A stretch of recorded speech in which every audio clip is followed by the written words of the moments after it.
तर हॅलो मित्रांनो, मी आज बनवणार आहे कॉस्मोपॉलिटन. यामध्ये घालायचा आईस, सारा आईस घालायचा, ग्लास चिल होऊन द्यायचा. त्यानंतर त्याचा शेकर याच्यामध्ये घालायचा आईस, सारा आईस. देन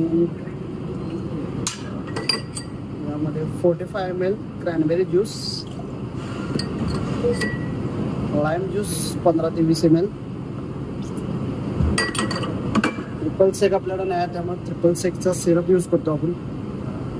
हा थोडासा 15 ते 20 ml. त्यानंतर ओडका 45 ml.